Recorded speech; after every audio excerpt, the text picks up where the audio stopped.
Bonjour et bienvenue dans les rendez-vous coaching pour un nouveau numéro. Nous allons parler de l'anxiété des enfants face au sujet de la guerre en Ukraine et pour cela, j'ai le plaisir de recevoir Marion Tilly, coach spécialisée en bien-être et développement personnel. Marion, bonjour. Bonjour Émilie. Alors, merci de nous faire ce plaisir. Effectivement, donc les enfants sont exposés dès le plus jeune âge à cette thématique, donc que ce soit dans les cours d'école, au cours de conversation, ou encore à travers les écrans. Première question donc, Marion, comment garder son calme, comment s'apaiser? Alors déjà, il y a un point qui est ultra important pour apaiser les enfants, c'est de s'apaiser d'abord soi-même. C'est ultra important de garder son calme parce que du coup, les enfants, ils voient ça comme c'est des conflits, c'est des discussions, des problèmes d'adultes. Et même s'ils peuvent comprendre certaines choses, c'est déjà rien que pour nous, en tant qu'adultes, compliqué à comprendre. Donc eux, tout ce qu'ils vont voir, ça va être nos propres ressentis, nos émotions, tout ce qu'on en dégage en fait. Donc si en tant que parent, on est déjà de base angoissé, on parle tout Oui, le temps de guerre, qu'on montre qu'on a peur, forcément, l'enfant, il va le un comprendre comme transfert. ça, il va l'entendre et le voir comme ça et tout ressentir pareil, en fait. Donc, la première chose à faire déjà, c'est de se rassurer nous-mêmes pour pouvoir ensuite les rassurer eux. Donc, du coup, pour se rassurer, essayez déjà un petit peu nous, on va dire, évidemment, ça ne sera pas 100% en mode c'est Non, bon, la guerre, j'ai certain. plus peur, c'est logique, mais déjà, la base, c'est l'information. S'informer, c'est bien, c'est important, on est d'accord. Puis on ne peut pas passer à côté non plus, on vit pas dans une grotte. Mais c'est important du coup de prendre une certaine distance en fait avec toutes les chaînes d'infos, les radios, les réseaux sociaux, tout ça qui est très anxiogène en fait. Donc il faut savoir reconnaître nos propres limites et ressentir quand vraiment c'est un trop plein pour nous et qu'on a besoin de prendre du recul. Donc voilà, évidemment, prendre le conflit qui se passe, enfin toute l'actualité au sérieux, mais il faut aussi se limiter, du coup, je pense à une ou deux sources, on va dire, d'informations, pas toutes les chaînes télé, pas toutes Pas les toute la radios, journée. pas toute la journée. Voilà, on évite les réseaux sociaux, tout ça, qui du coup sont vraiment très anxiogènes. On va vraiment limiter. Et du coup, bah, limiter aussi les infos, tout ce qui est chaîne d'information aussi devant les enfants. Parce que les Mm, chaînes d'infos, on va pas se mentir, ça montre beaucoup d'images choquantes, exactement, qui oui. sont très traumatisantes, on va dire. Et du coup, faut pas les laisser dans le déni ou dans l'ignorance, parce que c'est pas le but. Mais vaut mieux choisir en tant que parent quelque chose qui va être ciblé, on va dire, pour pas trop les choquer non plus outre mesure, quoi, et qu'ils se fassent pas en fait des scénarios catastrophes dans leur petite tête, quoi. Surtout qu'ils ont beaucoup d'imagination, donc si en plus on leur donne des images, ça C'est peut être ça. compliqué. Et surtout, bah voilà, ils en parlent aussi à l'école, probablement avec les enseignants, les maîtresses et tout, mais aussi entre eux, entre copains, ils peuvent se dire, ah bah mon papa il m'a dit ça, ou les collègues ils sont passés, puis voilà, ça peut être plein de conversations. Donc Mm. déjà qu'ils en entendent beaucoup, si en plus à la maison on peut un peu limiter tout ce qui est conversation toujours tournée autour de la guerre, du conflit, des bombes, du nucléaire, Oui. et je pense que c'est important quand même. Sur l'information, évidemment, s'informer sur de bonnes choses, enfin, éviter les fake news. Personnellement, à titre vraiment personnel, je suivais pas non plus toutes les chaînes, mais dès que je voyais plein de choses d'un coup, ça me stressait et c'était Oui, ça devient vraiment horrible. oppressant. Oui, oui. Je me suis dit, il faut vraiment limiter et puis éviter tout ce qui est fake news. Donc moi, personnellement, je suis sur les réseaux sociaux Hugo Décrypte. Je sais pas si tu connais, mais du coup, il va vraiment, tu vois, à l'essentiel de l'information. Il est toujours dans le juste, il est informé. Et il va Mm. pas faire trop de fioritures, il va vraiment donner l'essentiel pour être informé et il Oui, de montre sources pas d'être officielles. Mm. violent.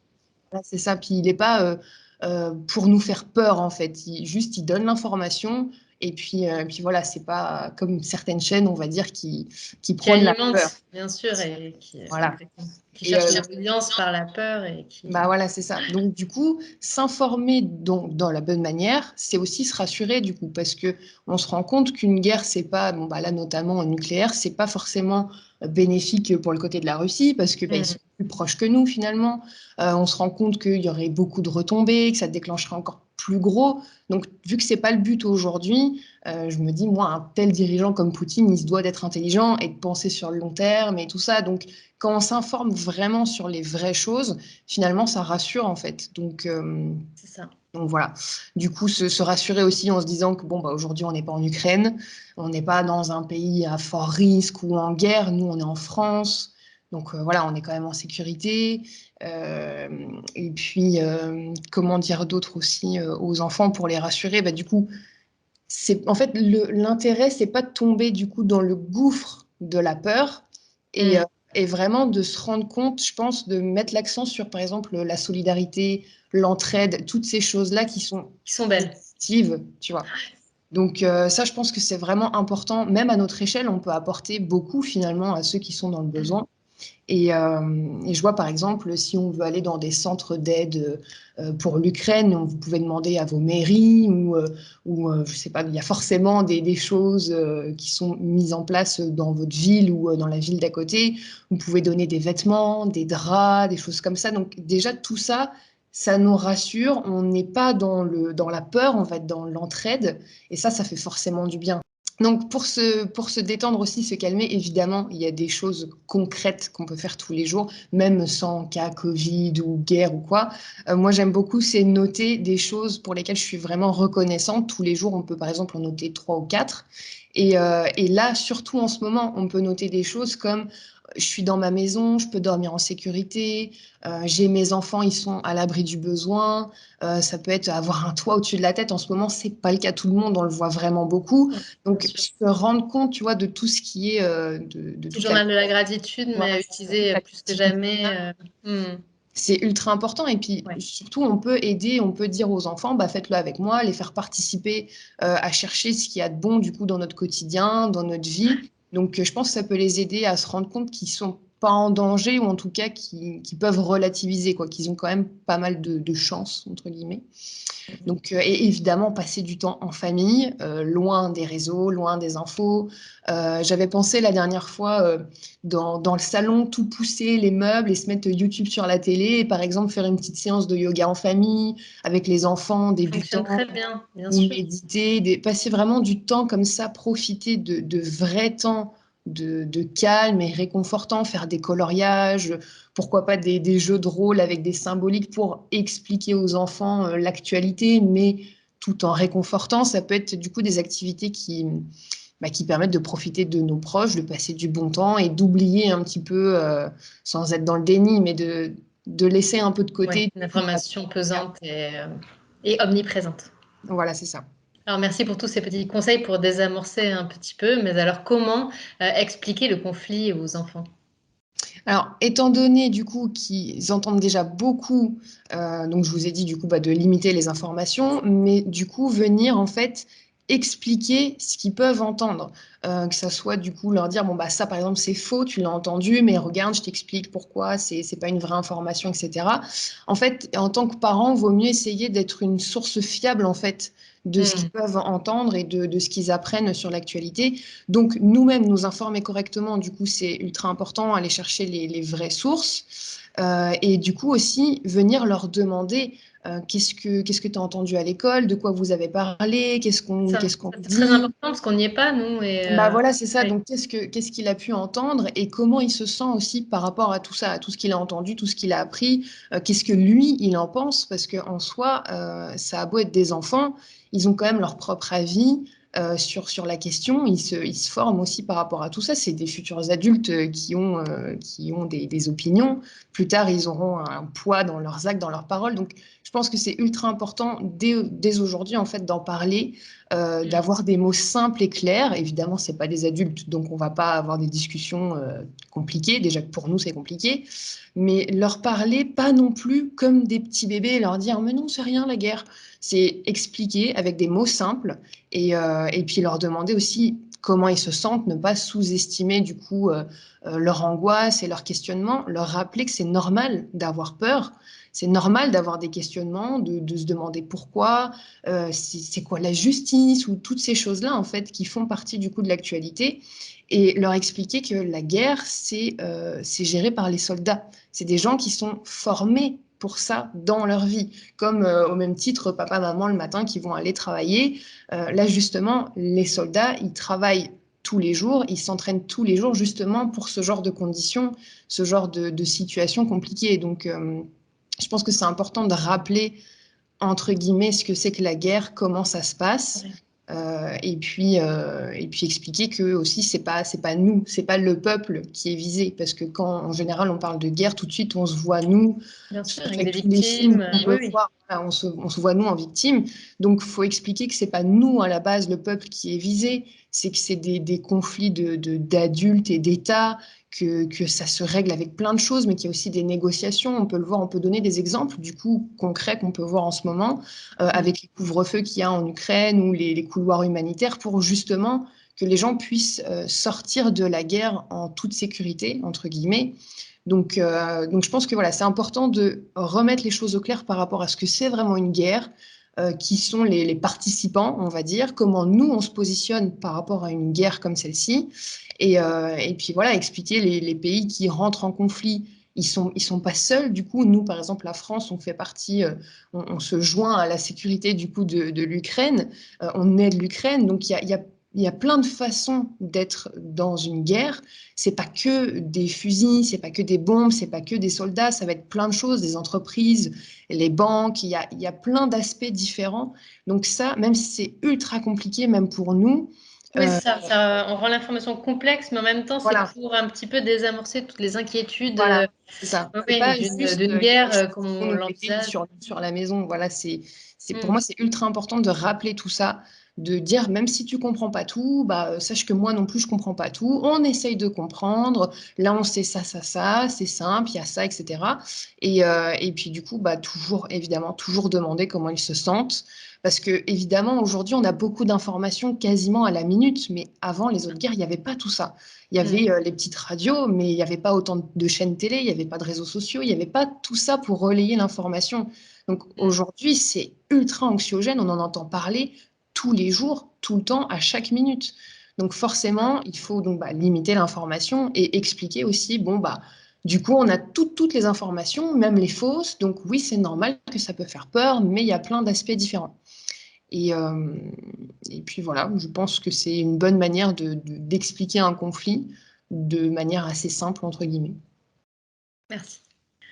Alors oui, on peut bien évidemment donc expliquer la guerre et merci d'ailleurs pour tous ces petits conseils, Marion. J'ai une autre question. Que répondre si un enfant demande s'il va y avoir la guerre? Alors déjà, le rassurer, comme j'ai dit, sur le fait que les soldats sont formés pour ça, qui sont là pour nous protéger, c'est important. Et puis surtout qu'il y a la possibilité en fait de partir, se réfugier autre part. Donner des exemples avec ce qu'on voit donc aujourd'hui par exemple en Ukraine, qu'on ne va pas être en fait piégé et bloqué. En fait, je pense que ce qui leur fait peur dans la guerre, ce qui nous fait tous peur, c'est mon Dieu, c'est moi, c'est ma famille, c'est la mort, c'est toutes ces choses-là qui font peur. Donc le fait de ne pas se sentir en sécurité chez soi, on peut trouver une autre sécurité autre part. Donc là, par exemple, on peut donner l'exemple qu'en seulement 16 jours, j'ai vu qu'il y avait plus de 2 millions 500 000 personnes qui avaient fui l'Ukraine depuis l'invasion russe. Donc c'est bien que c'est possible de partir très rapidement. C'est possible de chercher un autre endroit de sécurité, de ne pas se sentir piégé. Évidemment, la guerre aussi, bon bah voilà, c'est des dirigeants qui prennent des décisions très rapidement. On le voit, tous les pays ils se mettent en accord et ça bouge très très vite. Donc en soi, même si nous, on ne sait pas en tant que parents si oui ou non la guerre va arriver là, on ne peut pas savoir. On ne peut pas dire juste non, ça n'arrivera pas, ou oui, c'est en train d'arriver. Donc vaut mieux sécuriser, dire bon, bah voilà, si ça se passe comme ça, il y a tel moyen de partir, on ne sait pas encore où, mais ça sera possible. Regarde, il y a des gens qui le font. Expliquer, regarde, les pays, ils prennent beaucoup de décisions. Et puis expliquer aussi, je pense, le côté, entre guillemets, économique. Une guerre, en fait, ça coûte très cher. Et du coup, je pense que c'est important d'expliquer aux enfants qu'on ne fait pas la guerre indéfiniment, que ça coûte beaucoup à la Russie, là, en tout cas, ça coûte beaucoup, et qu'aujourd'hui, tout ce qui est technique de guerre, les stratégies, tout ce qui est en fait élaboré, c'est fait pour que les Russes ne puissent pas s'approvisionner comme ils le souhaitent, en fait. Donc, pour donner un exemple, les Américains, là, j'ai vu qu'ils avaient arrêté l'importation de gaz et de pétrole venant de la Russie pour justement limiter les finances de la Russie. Donc, vu qu'on sait qu'une guerre, ça coûte cher, sans argent, on ne peut pas faire la guerre, ou beaucoup moins.